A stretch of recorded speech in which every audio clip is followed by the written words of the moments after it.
Good morning. Thanks for having me here. It's so cool and unique to just be here in this way. Hopefully, I'll get to see you all in person sometime in the next few weeks. I know he mentioned many of you are familiar with the Laundry Project, Affordable Christmas. We're literally just this week talking about getting things going for Las Vegas again very soon. We've been here in Tampa for the past 8 weeks. We've done 25 laundry projects for, 360 something families over the past 8 weeks. We've washed about 3,000 loads of laundry.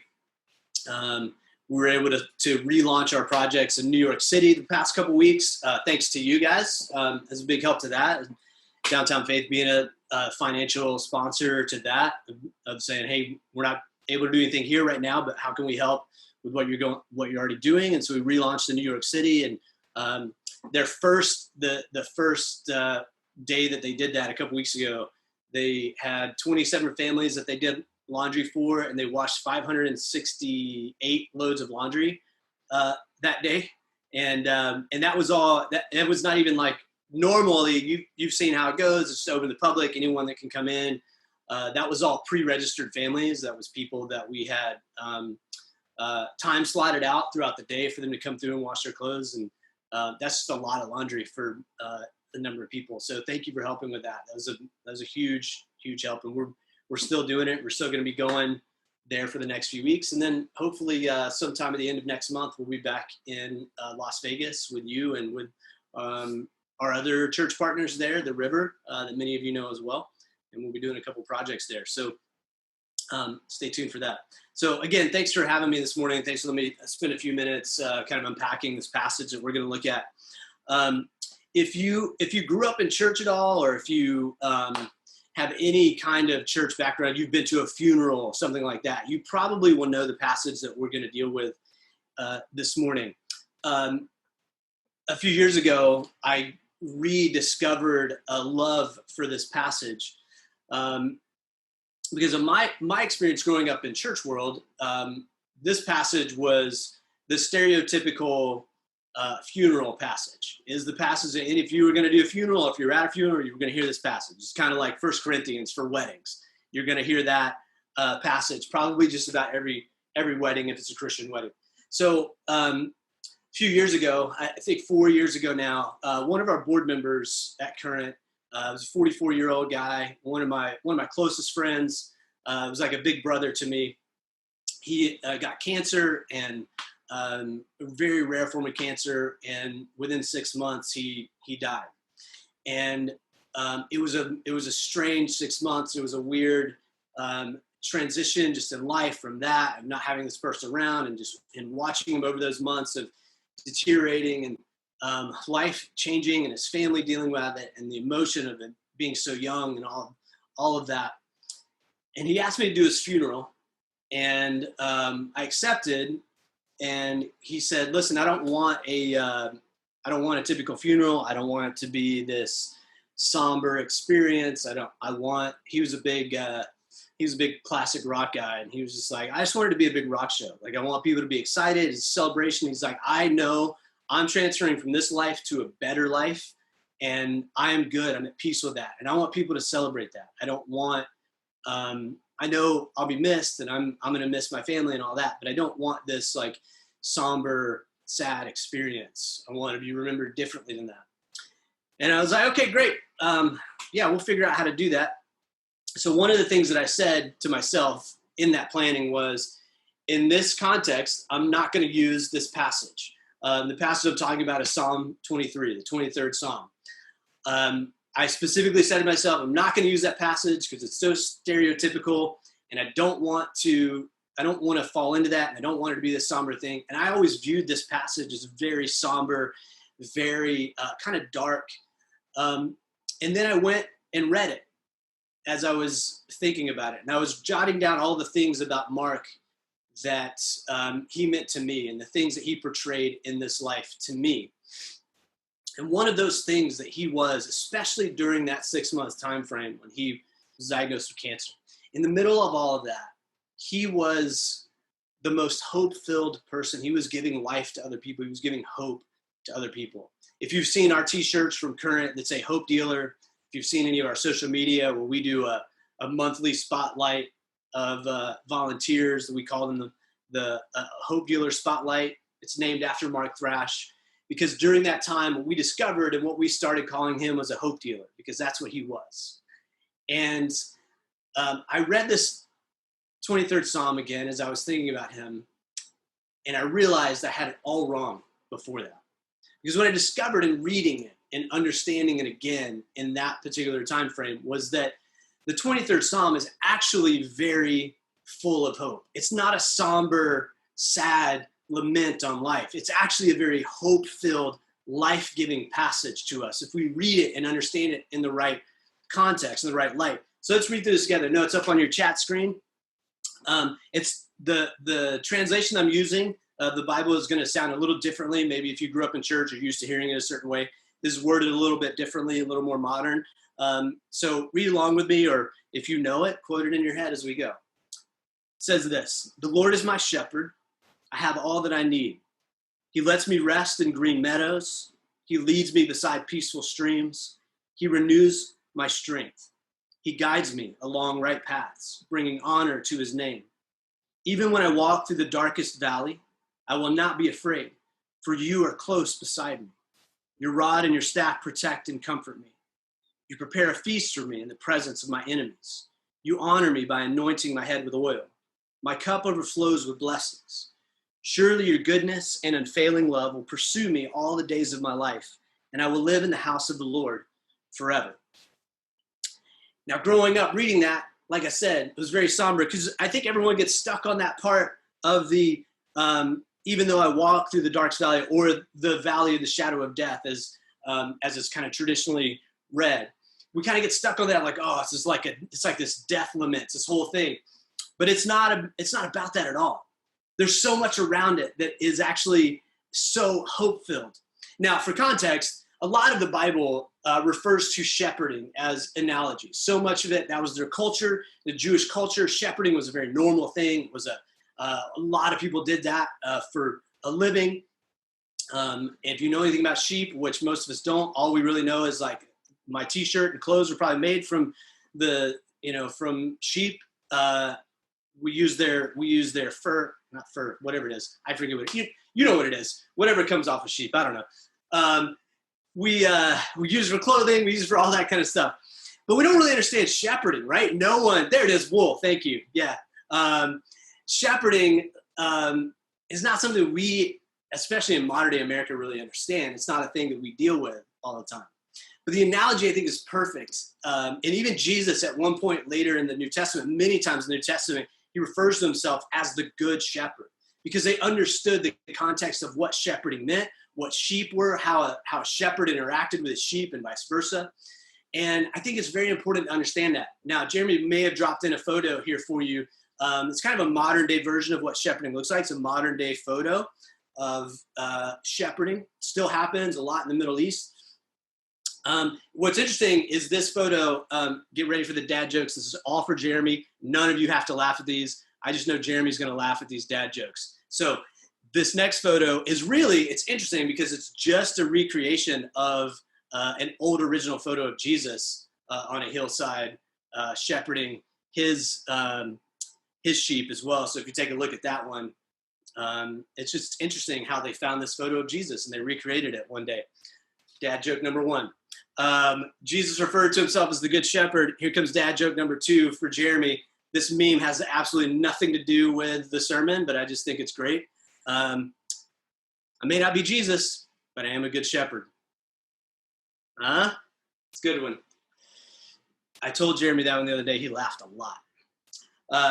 So here's the thing. Shepherding is all about understanding the shepherd understanding his sheep, and really more about the sheep understanding the shepherd, understanding his voice, understanding you could have multiple shepherds with multiple sheep in one place at a watering hole, and one shepherd calls out or makes the call to his sheep. Only his sheep will come to him because they know the voice of their shepherd. They know the one that leads them, that takes care of them, that guides them, that feeds them, that keeps them safe. The same analogy applies to us. The beautiful thing about this passage is exactly what this passage is talking about, is that the Lord being our shepherd, especially in times like we're living in right now, when it's natural and easy to worry, to be afraid, to think about what's next. I don't have any control over everything. What do I do? The beauty of this passage is that hope is found in all of that, despite fear, despite lack of control, despite all of these things. Hope is found in all of those times in life. And I want to break this down a little bit for you. If you know anything about sheep, first of all, sheep are not pack animals, right? Like sheep aren't really that great for much other than wool. Sheep are not, like no one in that time frame goes, you know what, I need to move. Who's got a bunch of sheep that I can load up my furniture on and move to another place? They're not pack animals. They're top heavy. They're kind of clumsy.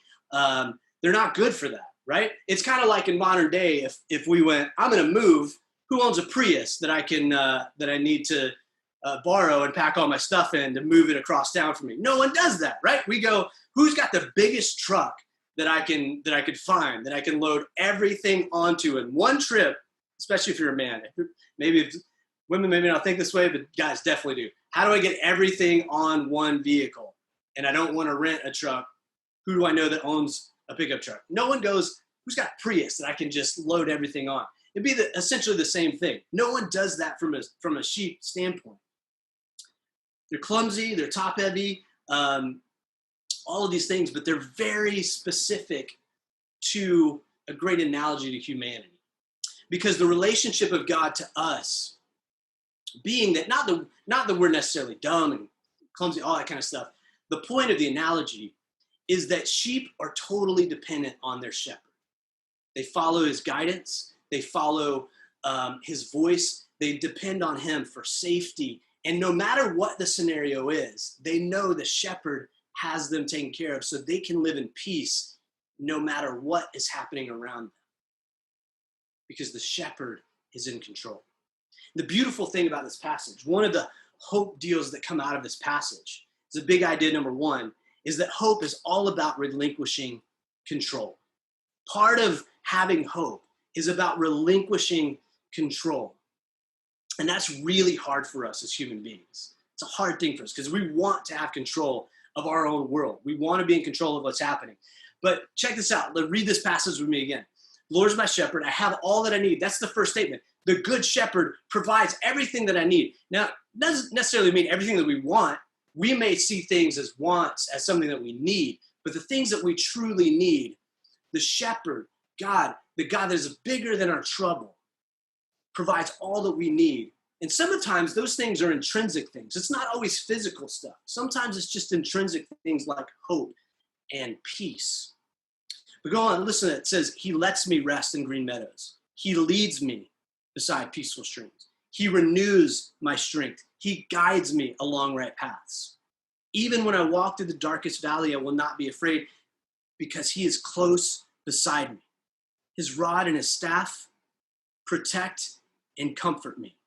Now, when I think about this with relinquishing control in certain scenarios we don't have control, one of the best analogies for me, because I grew up in a law enforcement family. My dad was a cop, my mom, or a first responder family. My mom was a nurse. Many people in my family were police officers. And for me, growing up, what I learned living in that environment of a family is that uniform, for me, represented hope. That uniform, the intention of that uniform, the intention of that job, and it doesn't always happen. Clearly, we see it misused in our world so many times. But at its purest form, that uniform is meant to represent hope, because that uniform represents the person that stands between us and the danger that is coming at us. They represent standing in and fighting a battle for us that we can't fight ourselves. It means relinquishing control from a scenario that we can't control ourselves and allowing someone that is bigger, has more authority, whatever the case is, to take control of that situation and trust that they are going to handle and manage the situation for our best interest. That's essentially what's happening here. That's what hope is all about. It's relinquishing control to someone, to think, God, the creator that is bigger than our trouble, that is bigger than us, that has authority greater than us, and being able to say, I trust that you're going to lead me and guide me and take care of me. Even in the worst of troubles, you're going to guide and strengthen me. That passage, or that part of the verses there, it says, your rod and your staff protect and comfort me. Now, if you grew up in a family like I did where you got spanked, the rod does not necessarily represent something that is comforting and guiding. It's usually oh, I did something terrible and I'm going to get beat with that thing. That's usually what that represents. But in this context, in this world that this passage is being written, that's exactly what that staff was all about. It was all for guidance. Years ago, the church that I grew up in, there was a missionary that we used to have come to our church every year, and we do our mission conferences and stuff. And this missionary, this would be like, if you're familiar with Seinfeld, let me just kind of paint a picture for you. If you're familiar with Seinfeld and you know who Kramer is from Seinfeld, so imagine Kramer is a mid-60s missionary to Mexico. That's what this guy, C.W. Hoy was his name. That's essentially what this guy is. So think about Kramer as a missionary to mountain tribes of Mexico Indians. That's the picture. He's one of those guys that if he called you and you answered the phone, he would be in mid-story. There was no like, hey, Jason, how's it going today? It was like, hello? So I was on the side of this mountain, and I said to the guy, and he's like in the middle of the story, and you're like, what are you, CW, is that you? What are you talking about? First of all, what guy? Where are you? He was one of those guys. So he used to tell this story all the time. He used to have these weird, he was one of those guys who would tell stories and you didn't know if they were true, but they sounded really good. And they were probably partly true, but a lot of it was really embellished. And he would just, when he was done, he would just walk off stage. There was no like, all right, thanks guys. It was just, he got to his punchline on his story or his point and he was out. And then you just had to go, oh, okay, all right, that's it. We're done. But he used to tell this story about the first time that he went to this tribe in Mexico. And there was this mountain. At the top of this mountain was a tribe that had lived on this mountain for generations. They had never seen a white man. And he had been working with this tribe that lived kind of at the base of this mountain. And they said this was back in like the 70s, and the Jesus film was a big deal. And so missionaries just take this film and have it translated in whatever language that they were, of the people they were dealing with. And they would just play this film, and it was their way to kind of preach the gospel, if you will. And so he had this film, they had the projector and all that kind of stuff. And this tribe said, hey, there's a tribe at the top of the mountain that has never heard the story. They need to hear about it. Can we take it to them? And he said, yeah, great, let's go. So middle of the day or early in the morning, they go up, they follow this, switchback trail up to the top of the mountain. Nightfall comes, they have this church service, they show this film, and everything, they do their service, everything's done. But rather than staying up there, the Indians from the tribe at the bottom of the mountain, they pack everything up, sling the projector on their back, grab everything, and they take off back down the trail. Now it's the middle of nowhere in Mexico. Obviously, there's no street lights. There's no map for this switchback trail. And he realizes, I'm at the top of this mountain all alone. The Indians that I came with, they're gone. They're down the trail. I don't know where I'm going. He's like, I can't stay up here. I gotta get back down. So he finds his way to the entrance to this trail, and he's starting to try to find his way down this trail. And he's just kind of, inching himself along. And he's about to take another step, and he feels something pull on his shoulder. Pulls him back, taps him on one of his shoulders.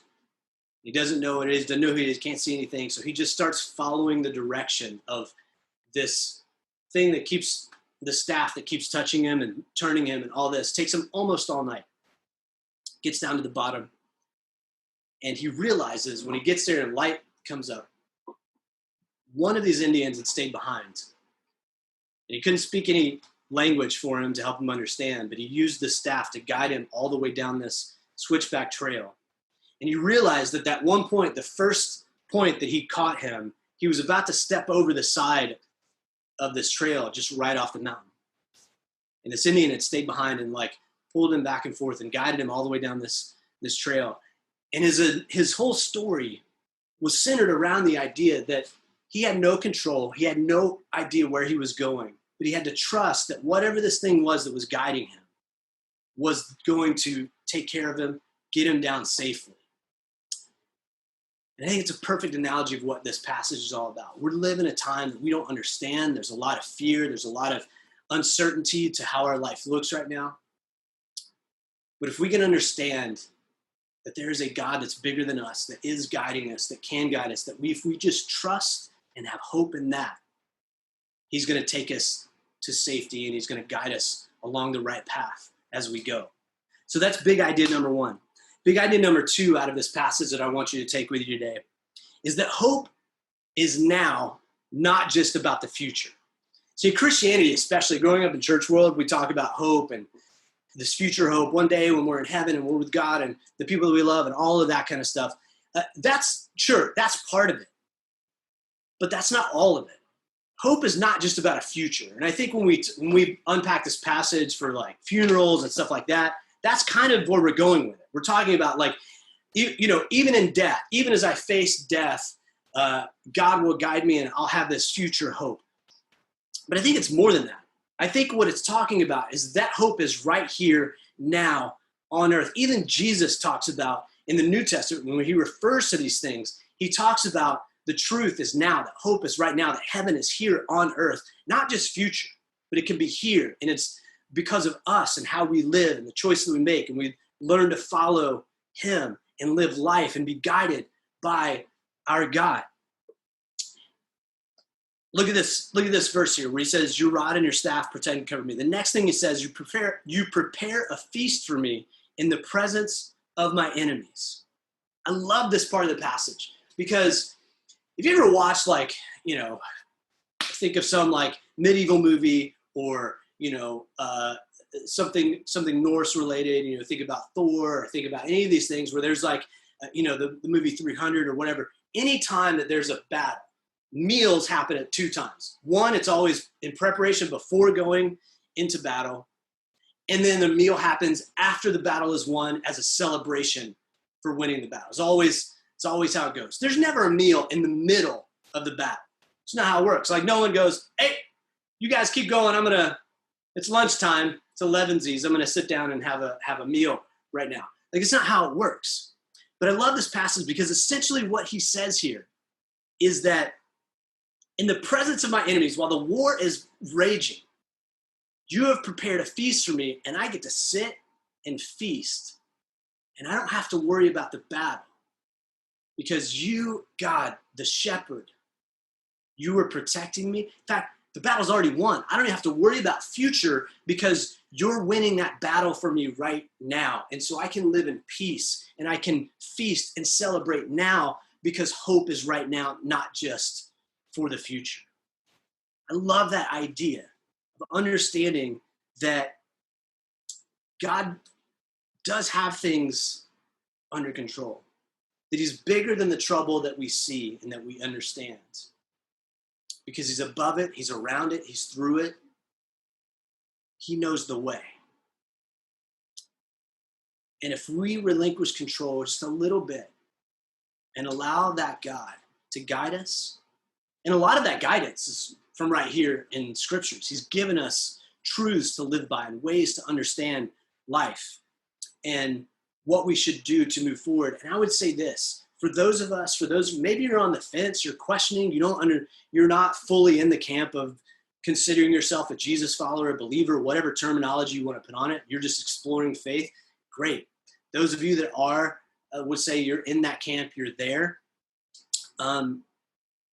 Either way, the world around us, those of us that are exploring and understanding faith or buy into faith and trust a God that is bigger than us, the world around us needs us to hope, needs us to live what hope is, of peacefulness, of allowing a control that is greater than us and allowing our shepherd and just be sheep and live in the moment, live in the peace that God gives to us in the moment, and recognizing that I just have to take the next step. And as I'm taking that step, whatever the next right step is, that God is going to guide me along that path to get me to the place that I need to be. So